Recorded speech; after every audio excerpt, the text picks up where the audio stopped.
অসম গণ পৰিষদ টিহু বিধানসভা সমষ্টি সমিতিৰ বৰ্ধিত কাৰ্যনিৰ্বাহক সভাখন দেওবাৰে টিহু হাটখোলাত অনুষ্ঠিত হয়। আগন্তুক পঞ্চায়ত নিৰ্বাচনত অগপৰ প্ৰাৰ্থীসকলক বিপুল ভোটৰ ব্যৱধানত জয়যুক্ত কৰোৱাৰ উদ্দেশ্যে নৱগঠিত টিহু বিধানসভা সমষ্টিৰ প্ৰতিখন আঞ্চলিকে তৎপৰতা বৃদ্ধি পোৱা পৰিলক্ষিত হৈছে। নৱগঠিত টিহু বিধানসভা সমষ্টিত অগপ দলে সাংগঠনিক ভেটি সুদৃঢ় কৰিবলৈ উঠি পৰি লাগিছে। এই উদ্দেশ্যে টিহু বিধানসভা সমষ্টিৰ সভাপতি অমিয় কুমাৰ দাসৰ সভাপতিত্বত অনুষ্ঠিত সভাখনৰ উদ্দেশ্য ব্যাখ্যা কৰে সম্পাদক আৱনী বৰ্মনে।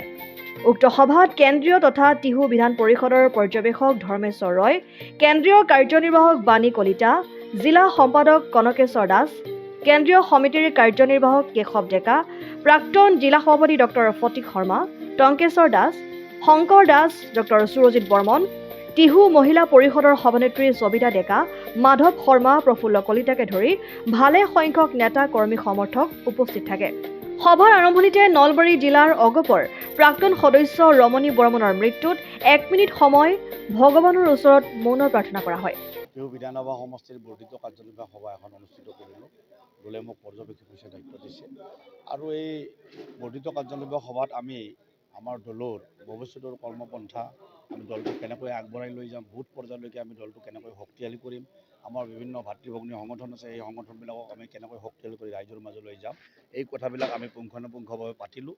আৰু আমি দুটা প্ৰস্তাৱ গ্ৰহণ কৰিলোঁ যে আগন্তুক পঞ্চায়ত নিৰ্বাচনত আমি টিহু বিধানসভা সমষ্টিয়ে অসম গণ পৰিষদ দলৰ প্ৰতিকোট, অন্ততঃ আমাৰ কাউন্সিলৰ আৰু জিলা পৰিষদ প্ৰতিকোট হ'ব, আমি তাত প্ৰতিকোট নিৰ্বাচন খেলিম।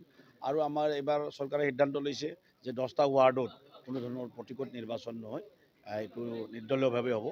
তাতো আমি প্ৰতিদ্বন্দ্বিতা কৰিম বুলি ইতিমধ্যে আমি প্ৰস্তাৱ গ্ৰহণ কৰিছোঁ। আৰু তাৰ কাৰণে আমাৰ টিহু বিধানসভা সমষ্টিৰ ভৱিষ্যতৰ দিনত এই পঞ্চায়ত নিৰ্বাচনৰ আগে আগে একেবাৰে প্ৰতিটো বুথলৈকে কাম কৰি যোৱাৰ কাৰণে আজি প্ৰস্তাৱ গ্ৰহণ কৰিম। এইটোতো আপোনালোকে নিশ্চয় মিডিয়াত গম পাইছে যে বিগত দিনত বৰপেটা লোকসভা সমষ্টিৰ পৰা যিগৰাকী MP নিৰ্বাচিত হৈছিল, কোনোদিন এটা কথাও কিন্তু সদনত নক'লে। আৰু এইবাৰ আমাৰ MP ফণীভূষণ চৌধুৰী ডাঙৰীয়া সকলোৱে কৈছিল, বিশেষকৈ CPM দলৰ প্ৰতিনিধিগৰাকীয়ে কৈ আছিল তই টোপনি মাৰি থাকিব। আৰু ফণীভূষণ চৌধুৰী ডাঙৰীয়াই কিন্তু যিখিনি কথা ক'লে পেপাৰত TV মাধ্যমত প্ৰকাশ হৈছে, যথেষ্ট কথা তেখেতে স্বাভিমানী অসমীয়া হিচাপে অসমীয়াতে দিল্লীৰ দৰবাৰত তেখেতে মাত মাতিছে। বানপানীৰ সমস্যাকে ধৰি আমাৰ যিকেইটা জ্বলন্ত অসমৰ সমস্যা আছে সকলো বিষয়ত মাত মাতিছে। আমাৰ বজালীৰ সমস্যা, বৰপেটাৰ সমস্যাক মাত মাতিছে। আৰু ভৱিষ্যতৰ দিনত টিহু নলবাৰীৰ আমি আমাৰ বিধানসভা সমষ্টি, আমাৰ নলবাৰী জিলা সমিতি অগপক আমি দায়িত্ব দিছোঁ, যিবিলাক আমাৰ কমন ইছ্যু আছে এই কমন ইছ্যুবিলাকত তেখেতে মাত মাতিব।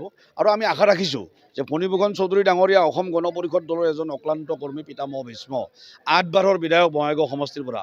ৰাইজে বেয়া পালে এজন মানুহক 8 বাৰকৈ 40 বছৰৰ কাৰণে প্ৰতিনিধিত্ব কৰে, আৰু এইবাৰ বিপুল ভোটত তেখেতে MP নিৰ্বাচিত হ'লে আমি আশা ৰাখিছোঁ যে তেখেতৰ নেতৃত্বত আমি এই বৰপেটা লোকসভা সমষ্টিত, বিশেষকৈ আমাৰ 10টা বিধানসভা সমষ্টি আৰু নামনি অসমত আমি অসম গণ পৰিষদ দলৰ যি হেৰুৱা ভেটি আমি পুনৰুদ্ধাৰ কৰাৰ কাৰণে আমি চেষ্টা কৰিম।